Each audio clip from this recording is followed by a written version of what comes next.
Muy buenos días para todos. Que hoy sea un día de bendición, es el deseo nuestro y es la voluntad de Dios. Estamos en este momento próximos a iniciar el devocional de hoy, 12 de enero del año 2025. Hemos venido trabajando el tema de la oración y hoy vamos a hacer una síntesis de todo lo que hemos dicho, porque vamos a pasar ya a otro tema. Así que espero que este recorderis de hoy sea provechoso. Nos queda escrito algo en el mensaje de WhatsApp que le envío al grupo de oración que se conecta conmigo a través de Meet. Y aprovecho la oportunidad para invitar a todos los que nos vean en las diferentes redes sociales que nos envíen por favor su disposición o su deseo de conectarse con nosotros en Meet para que sigan recibiendo este material escrito. Hoy estamos entonces, una vez más, en la presencia de Dios, dispuestos a ser ministrados. Hemos hablado en otras ocasiones que este espacio es el espacio donde nosotros hacemos algo similar a lo que hacía el pueblo judío en el desierto. Ellos se levantaban en la mañana y veían fuera de las carpas el rocío que había caído durante la noche, y ese rocío se quedaba pegado en las hojitas de las plantas, no sé, quedaba regado por toda parte, digámoslo de esa forma. Y ellos tomaban ese maná, ese rocío se podía coger, tomaban ese maná y lo podían consumir. Aparentemente tenía un sabor dulce, y ese maná tenía una connotación específica para consumirse, una condición. No podía consumirse, no podía almacenarse, solamente se podía consumir la cantidad que se necesitara para el día. Así que si alguien osaba guardar un poquito para el día siguiente, al otro día se convertía en materia descompuesta. Así que no se podía guardar, simplemente se podía consumir lo del día. Bueno, nosotros estamos aquí también recibiendo el maná, el alimento de Dios para el día. Eso es una enseñanza que Dios quiso darle a la iglesia por todos los tiempos a través de la experiencia de Israel. No podemos nosotros mantenernos alimentados espiritualmente con reservas anteriores. O sea, en el espíritu no es posible alimentarnos de las cosas que ya pasaron, ni de las que van a venir. Seguimos hablando de que Dios es un eterno presente. Y cuando queremos nosotros estar en conexión con Dios, al primer momento de la mañana, antes de iniciar nuestras actividades, entonces entendemos que Dios nos habla y Dios nos dice a nosotros un mensaje específico para ese día. Por eso es importante guardar en el corazón el sentido profundo de lo que Dios nos quiso decir en este tipo de devocionales cada mañana, para poder nosotros entonces tener un texto áureo en nuestra mente y poderlo asociar con las cosas que nos están sucediendo en el día a día. Vamos entonces a iniciar hoy en oración. Padre, gracias. Donde dos o tres estamos reunidos en tu nombre, tú estás allí. Hoy estamos de nuevo en tu presencia. No hemos sido conscientes quizá de los cambios que han habido en nosotros, pero en el mundo del espíritu, delante de ti, nada es igual. Hoy somos nuevas criaturas. Hoy tenemos nuevas expectativas. Hoy estamos de nuevo con todo el potencial del cielo para hacer tu voluntad. Estar aquí en tu presencia significa recibir de ti esa autoridad, esa potestad, esa posibilidad de sobreponernos a todo lo que nos ha angustiado, a lo que nos ha obstaculizado nuestro normal desarrollo en este mundo como seres humanos y en tu presencia como tus hijos. Gracias por tu voluntad de ayuda, por tu solidaridad, pero sobre todo por tu amor permanente para nosotros. Amén. Bueno, Hoy les envié de nuevo un texto en WhatsApp. Les invito entonces a que me sigan en la lectura a través de ese texto y podamos entonces empezar a concluir todo lo que hemos hablado de la oración. Inicio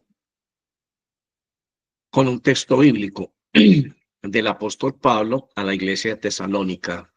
En el capítulo 5, en los versículos 16 a 18 dice: Estad siempre gozosos, orad sin cesar, dad gracias en todo, porque esta es la voluntad de Dios para con vosotros en Cristo Jesús.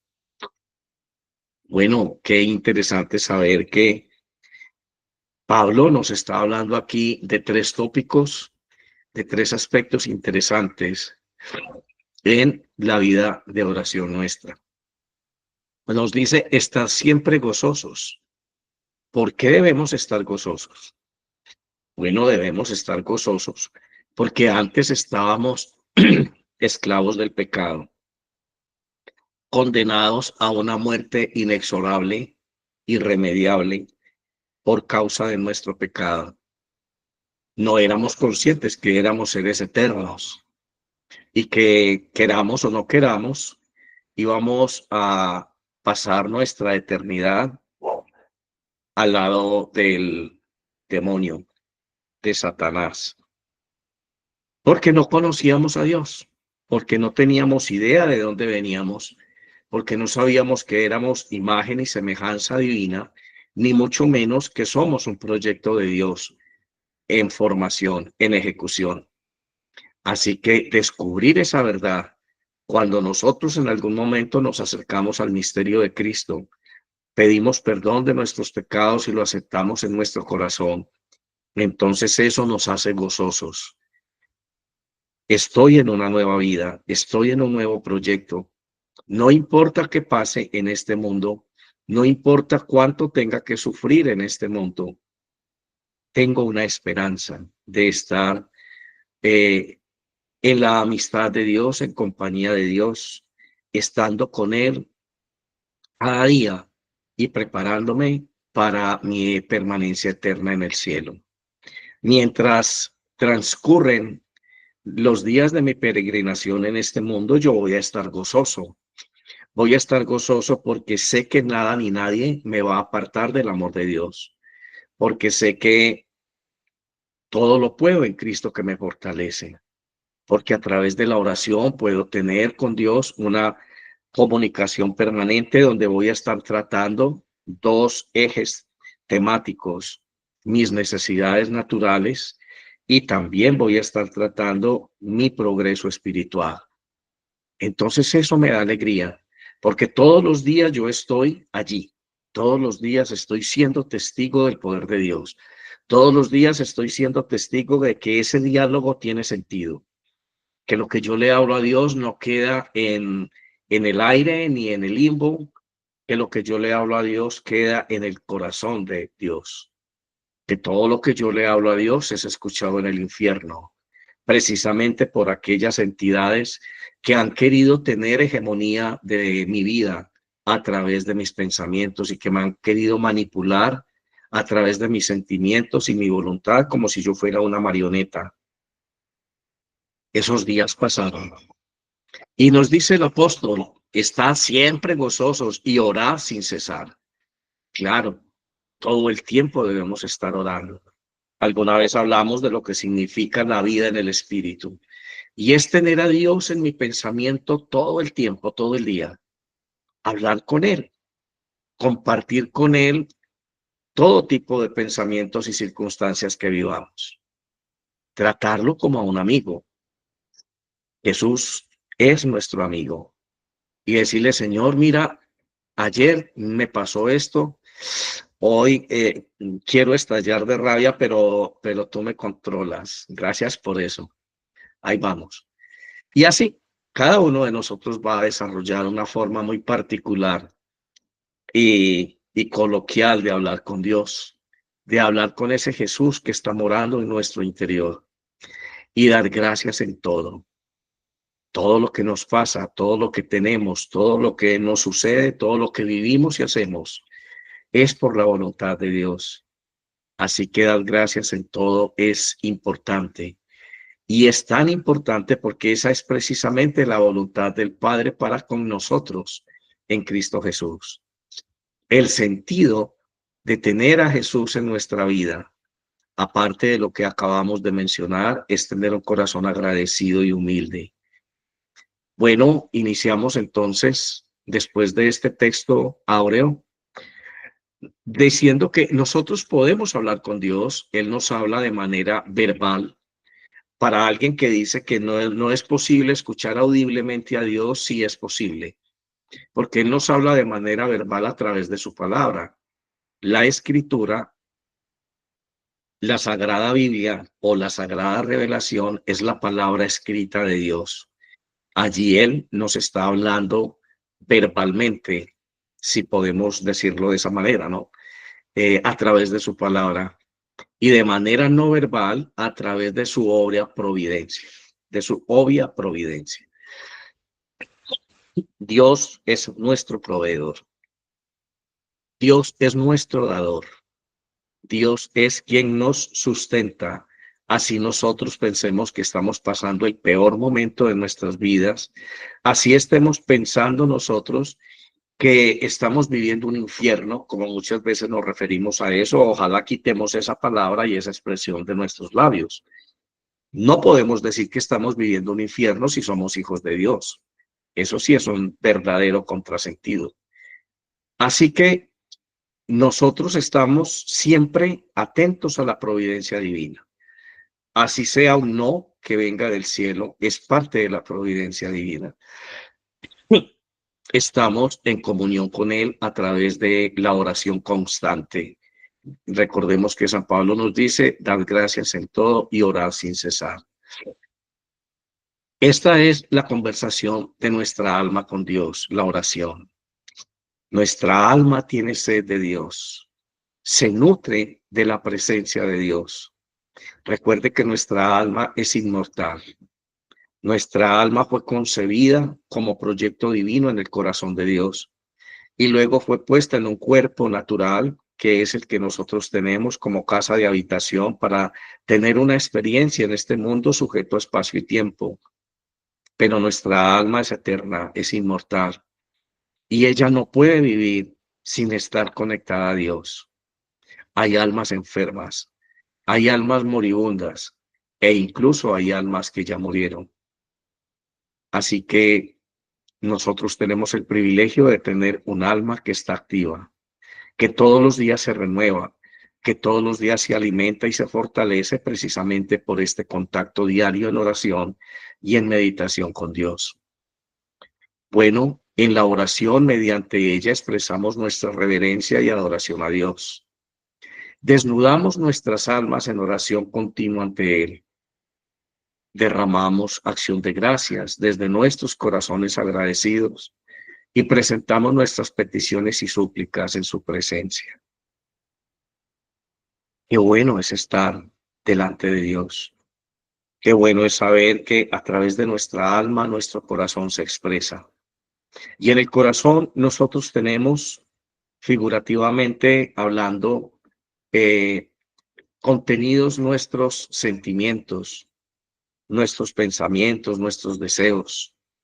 Con respecto al corazón, la Biblia nos dice que engañoso es el corazón del hombre, pero qué bueno que nosotros podamos ser conscientes que nuestra alma siempre está allí buscando a Dios para que nuestro corazón encuentre la adecuada expresión a través de ella delante de Dios. Podemos entonces decir que en el corazón, al estar allí nuestros deseos, pensamientos, etcétera, allí está nuestra razón, nuestra personalidad. Allí está lo más recóndito de nosotros, lo que nos ayuda y lo que no nos ayuda, la virtud y lo que no es virtuoso. Allí está el campo de batalla. Por eso Jesús nos decía que de la abundancia del corazón habla la boca. Y por eso en algunas ocasiones hemos tocado el tema y hemos dicho que Dios no quiere hablar con nuestra razón ni con nuestros sentimientos. Dios habla con lo que hay en nuestro corazón. Esa es la realidad nuestra delante de Dios. Así que un corazón que encuentra en el alma un canal de expresión ante Dios es un corazón afortunado. El buen corazón solamente se encuentra en alguien que tenga un alma sensible a Dios, alimentada por Dios y nutrida por Dios. Bueno, la oración entonces encierra unas cuantas consideraciones que yo numeré de 1 a 6. Y dice lo siguiente, la oración entonces es comunicarnos con Dios. La oración es vista como una conversación íntima con Dios, donde se expresan reverencia, adoración, confesión y agradecimiento. Esos 4 aspectos básicamente son los que enmarcan el contexto de nuestra oración, la dinámica de nuestra oración con Dios. La reverencia, la adoración, la confesión y el agradecimiento. Dios personal y poderoso. Eso es el fin de la oración. Tener una relación personal con Dios y saber que el poder de Dios está en nosotros y cada día se aumenta a través de la oración. La oración permite experimentar a Dios como un ser que escucha y responde a nuestras necesidades y peticiones. Siempre los 2 ejes de nuestra conversación con Dios serán nuestro progreso espiritual hacia la santidad, que quiere decir nuestra consagración permanente a Dios, y nuestras necesidades y circunstancias personales. En este punto recuerden que les dije y les recomendé ponerle nombre propio a aquellas entidades que han hecho hegemonía, que han ejercido hegemonía en nuestros pensamientos, en nuestra forma de pensar, en nuestra forma de hablar, en nuestra cultura. Tener muy claro contra qué luchamos es importante en nuestra liberación. No vamos a ganar la batalla si no sabemos contra qué nos enfrentamos. Y cada uno de nosotros tiene monstruos, tiene sus propias luchas, sus propios fantasmas, digámoslo así, entre comillas, sus propios demonios a, a los cuales enfrentar. Completamente diferentes en la experiencia de uno o de otro, así sean esposos, así sean padre e hijo, así sean primos o hermanos. Cada ser humano tiene su propia realidad espiritual que enfrentar y superar cada día. Bueno, la soberanía y la oración es algo que debemos considerar cada vez que estamos delante de Dios. La oración implica estar frente a un Dios soberano.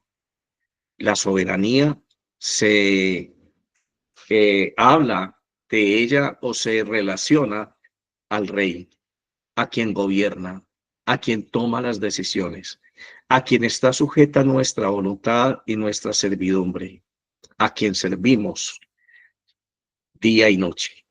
La soberanía de Dios, el control que Dios tiene de todo lo creado, porque aún los demonios en su actividad maligna están cumpliendo el propósito de Dios.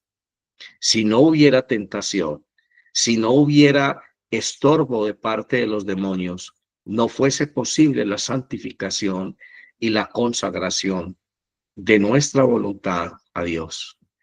Así que aún los demonios están en ese sentido cumpliendo el plan de Dios. Dios es soberano y ningún demonio va a poder tentarte y va a poder poner sobre tus espaldas algo mayor a tus fuerzas. La escritura es clara cuando nos dice: Dios no permitirá que seamos tentados más allá de lo que podemos soportar. La oración entonces debe ser esa relación con Dios, esa conversación consciente nuestra con Dios, donde si estamos pidiéndole a Dios que nos ayude a vencer una adicción, Estamos convencidos que la soberanía de Dios ya lo hizo.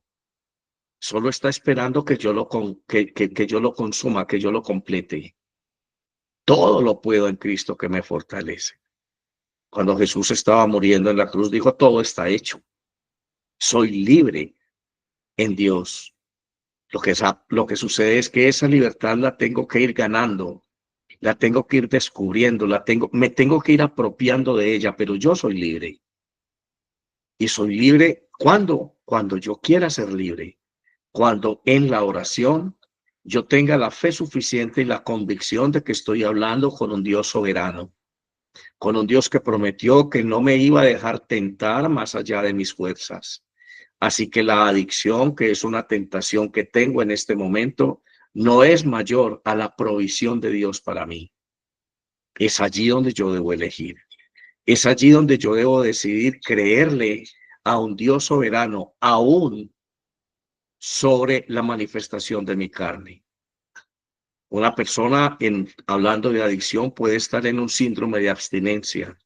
Es una de las crisis más difíciles en el proceso de recuperación de una adicción.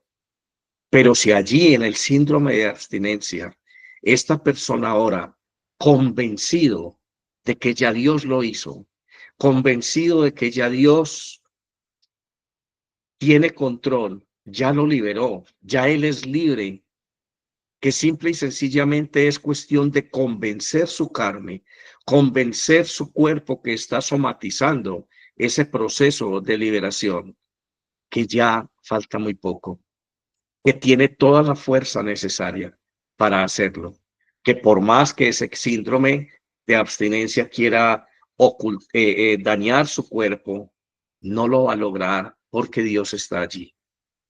Pero tenemos que pagar el precio, tenemos que aprender lo difícil, lo duro que era esa esclavitud al pecado. Lo que Dios haga en nuestra vida que no nos cueste, no lo vamos a valorar. Y eso es algo que nosotros siempre debemos tener presente en los procesos de liberación como exorcista. Con dolor, he tenido que decirle a muchas personas, mira, esto tiene que costarte, porque si no te cuesta, no lo vas a valorar.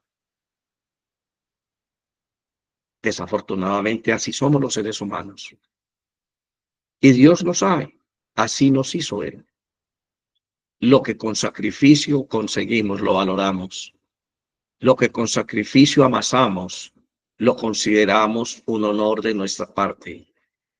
Nos honra el trabajo, nos honra a nosotros estar permanentemente dispuestos a luchar y a conseguir cada día nuestros objetivos. Solamente con sacrificio podemos conseguir y alcanzar nuestras metas. Y esa es una condición humana que ni siquiera Jesús pudo llegar. Jesús, como Hijo de Dios, también tuvo que esforzarse para luchar y conseguir sus propios objetivos. Dirigir la oración a Dios debe ser dirigida únicamente a Él, y orar a otros seres creados se considera idolatría.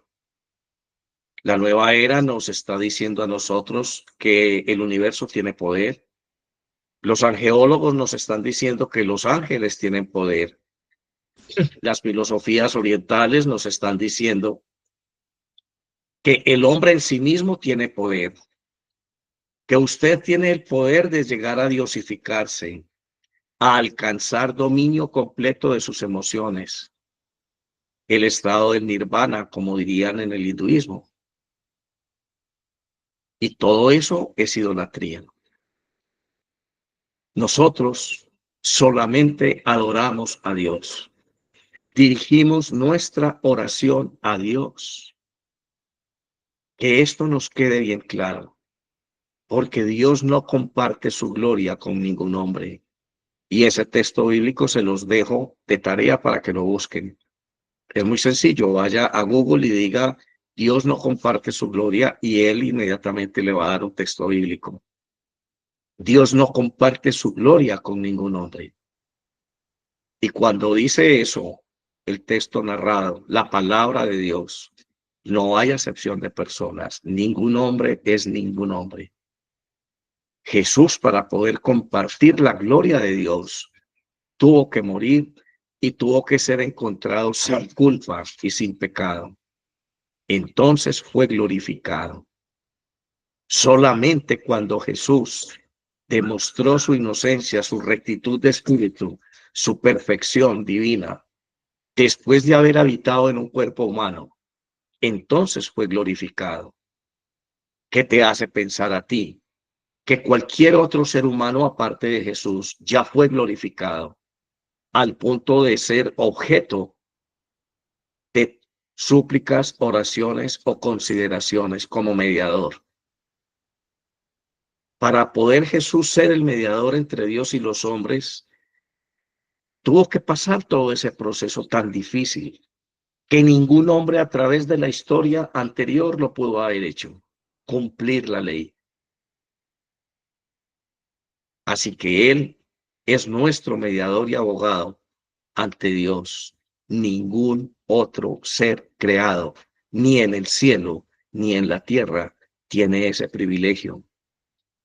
Y yo respeto su formación y yo respeto su adherencia a la Iglesia Católica Romana, pero lo enfrento a esta consideración y a este postulado teológico claro que derivamos de la Sagrada Escritura. Nadie, ningún hombre ni ninguna mujer tuvo el mérito de Cristo Jesús para ser juzgado, encontrado inocente y luego ser glorificado y sentado a la derecha del Padre, con toda autoridad sobre las potestades del cielo y del infierno, y ser proclamado Rey de Reyes y Señor de Señores. Por eso cualquier otra religión de Buda, Mahoma, Zoroastro, qué sé yo, cualquier otro ser humano que se haya diosificado por criterio humano, es idolatría. Es idolatría hacer oraciones vanas a los santos, supuestos santos. Es idolatría. Yo les pregunto si la iglesia en este momento tiene la autoridad de ser Dios, de usurpar el lugar de Dios. Cuando Dios venga en su segunda venida, Él va a juzgar a los vivos y a los muertos. Unos irán al infierno, otros irán a compartir la gloria eterna. Y Él dice, según el Evangelio, en aquel momento: venid a mí, benditos de mi Padre. Y los invita al cielo. Entrarán con Él en el cielo. Aquí la pregunta es, cuando la iglesia se reúne, todos los obispos, y entonces supuestamente hay una comisión de la iglesia que investiga la bondad y los milagros que hizo una persona en vida, como si eso fuera posible, y entonces se encuentran mérito para decir: este señor o esta señora es santo, y entonces ahora está en el cielo. Antes de tiempo, antes de que Jesús venga a juzgar a los vivos y a los muertos, ya la iglesia dijo: sí, este señor ya tiene entrada para el cielo, y como si fuera poco, es sujeto de todo tipo de reverencia y oración, de intercesión ante Dios, como si esta persona pudiera a discreción orar en favor de los seres humanos sin comprender, haciendo caso omiso, que cada ser humano es un proyecto individual para Dios, que solamente Dios conoce esa voluntad y que todo lo que Dios le concede a un ser humano está de acuerdo a ese propósito. Ese propósito está en la sabiduría eterna de Dios y no es compartido con la inteligencia humana. Les dejo eso en sus consideraciones. No hay peor ciego que el que no quiera ver.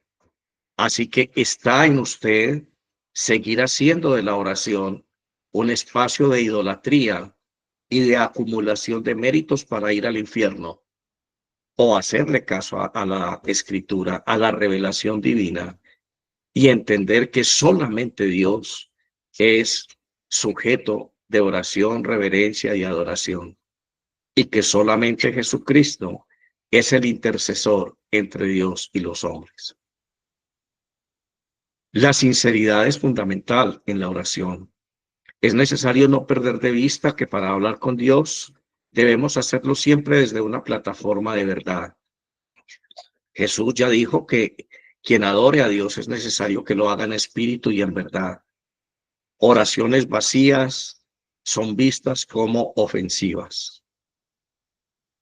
Cuando mi corazón y mi alma no están conectados con Dios, no hay un propósito y un tema concreto en mi diálogo con Dios. Cuando yo me acerco a Dios a hacer oraciones o novenas que se inventó por allá otra persona, que un obispo las avaló, o la persona de poder en la iglesia las avaló, y a eso en alguna ocasión le adjudicaron méritos a nivel de indulgencias. Cuando usted está haciendo eso, usted no está hablando de su corazón, usted está haciendo mantras. Usted está partiendo del hecho de que esa oración va a obligar a Dios a bendecirlo. Y déjeme decirle que esa oración es un insulto a Dios, porque Él no es un espíritu que se mueve o actúa a través de magia. En el mundo del infierno sí es así. A usted le dan una oración cuando usted aprende a ser brujo para que usted aprenda a conjurar ciertos elementos, cosas o circunstancias, y los demonios actúan. Ellos sí están dispuestos a escuchar esa oración y llevar a cabo las palabras de esa oración salidas de los labios de un hijo de Satanás. Pero no es así en el reino de los cielos. En el reino de los cielos nosotros estamos sujetos a la voluntad de Dios. Solamente a Él escuchamos, solamente a Él obedecemos y solamente a Él nos sujetamos. Qué práctica tan horrible y tan malsana esta que se insertó en la iglesia. ¿Cuánta idolatría tenemos en nuestras iglesias? Bueno, ser honestos con Dios implica tener un corazón abierto, un corazón que reconoce sus pecados, que a través del alma que se comunica con Dios expresa a Dios la necesidad que tiene de ser libre. El salmista en algún momento lo comprendió de esa manera y el salmista dijo: mi alma tiene sed de Dios. Mi alma tiene sed de Dios. Así como el ciervo brama sobre las aguas, así brama por ti mi corazón, o el alma mía. Estamos frente a un Dios que es la única fuente de nuestra saciedad en todo sentido. Es la única fuente de agua viva, tanto para nuestro bienestar espiritual como para nuestro bienestar natural. Él es nuestro hacedor. Él es quien confeccionó nuestra vida. Él estuvo allí, según el Salmo 139, en el momento de nuestra concepción y estuvo allí presente durante el tiempo de gestación de nuestro cuerpo. Él estuvo allí en el momento de nuestro nacimiento y está allí en este instante contigo, esperando que tú le des una opción, esperando que tú le permitas mostrarte cuánto te ama, esperando que tú le des un segundo de tus consideraciones, que por un segundo tú vuelvas tu rostro a Dios y puedas comprender en ese instante quién eres tú. Bueno, la humildad es la que nos hace mantenernos fieles a todos estos tópicos que ya hemos mencionado. La reverencia y la humildad siempre deben estar presentes en la práctica de nuestras oraciones. Para acercarnos a Dios en oración es necesario hacerlo con humildad, reconociendo tanto la grandeza suya como nuestra condición de hijos adoptivos y seres humanos imperfectos.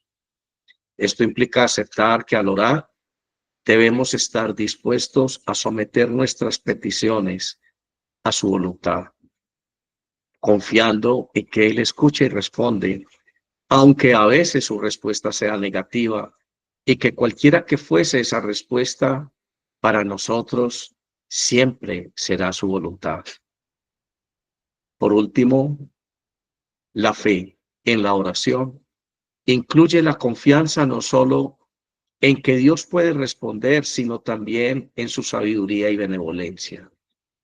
Al orar en el nombre de Jesús, reconocemos su papel como mediador y como sacerdote, mientras que el Espíritu Santo actúa como nuestro ayudante en el proceso de la oración. Esta comprensión profunda nos muestra una relación con Dios enmarcada en su propósito y en su voluntad. La fe. Ya hemos dicho que la fe no es un concepto etéreo. La fe no es una concepción subjetiva. La fe no es una idea. La fe es nuestra experiencia diaria con Dios. Yo tengo fe en que Dios va a escuchar la oración de hoy, porque la semana pasada escuchó lo que le dije, porque ayer escuchó lo que le dije, porque pude resolver un problema guiado de su mano, porque Él me escuchó, porque pude progresar espiritualmente y vencer una adicción, porque Él me escuchó, porque he construido una verdad, una forma de diálogo directo y claro con Dios a través de mi experiencia de vida. Esa es mi fe. Entonces yo hablo y predico al Dios que vivo. El Dios en el que creo es el Dios de mi experiencia.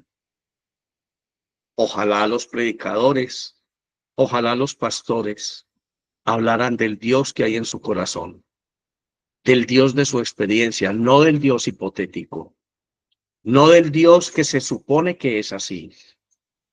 Ojalá las predicaciones de los sacerdotes en los púlpitos y de los pastores en las iglesias no católicas sean el producto de su experiencia, de su vivencia, de ese Dios de su experiencia, de su práctica continua, no del Dios ideal, no del Dios que podemos deducir a través de la exégesis de la hermenéutica del texto bíblico. Es muy fácil en filosofía hablar de puntos de vista según Spinoza o según Agustín de Hipona. Nosotros podemos en filosofía decir, en Agustín este concepto es así, en Spinoza este concepto es así, en Heidegger este concepto es así. Y yo creo que eso es lo que generalmente estamos escuchando en las homilías o en los discursos. En Jesucristo este concepto es así. En Dios este concepto es así. Y no pasaría ese discurso de una imposición moral, de un imperativo moral para nosotros. Queremos escuchar esa palabra viva, esa experiencia viva que fue la que salió de los labios de los apóstoles, capaz de transformar este mundo en otra realidad. Esa experiencia viva que salió de los labios de Jesús, capaz de transformar este mundo en el reino de los cielos. Bueno, esa es la fe. Vamos a construir la fe día a día. Nuestro nivel de confianza en Dios va a depender de nuestra vivencia diaria en Dios. De resto, tu fe es un concepto. Padre, en el nombre de Jesús, yo te pido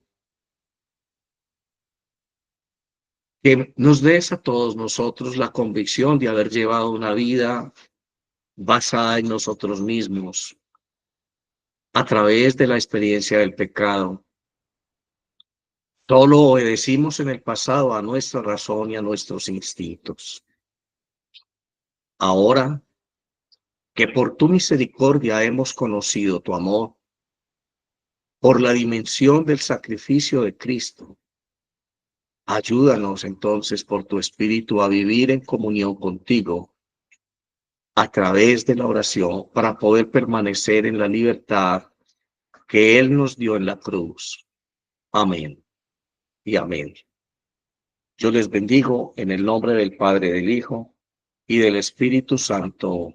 Amén. A mis hermanos que están conmigo en la videollamada, les voy a enviar más tarde una nota con el tema que vamos a iniciar a partir de mañana.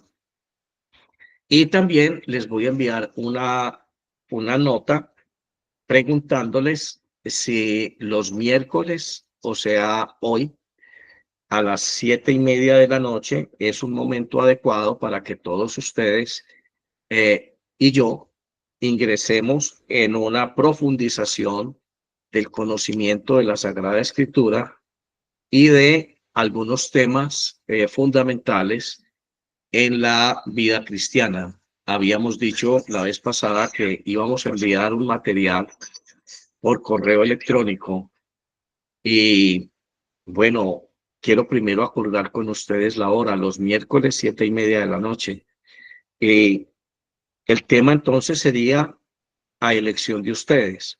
Panorama bíblico, o sea, conocer un poco más de qué se trata la Biblia, cuáles son los temas que trata cada libro, cómo acercarnos a cada libro, conocer el panorama bíblico o adentrarnos un poco más en el conocimiento de los demonios, porque si no conocemos contra qué luchamos, nunca vamos a saber de qué manera luchar y cómo conseguir nuestra salvación. Así que gracias por este momento, gracias por su compañía y más tarde estaré con ustedes. Dios les bendiga y les deseo un excelente día a todos en bendición. Bendición, su monseñor. Dios lo bendiga. Amén, Gracias. Padre. Bendiciones.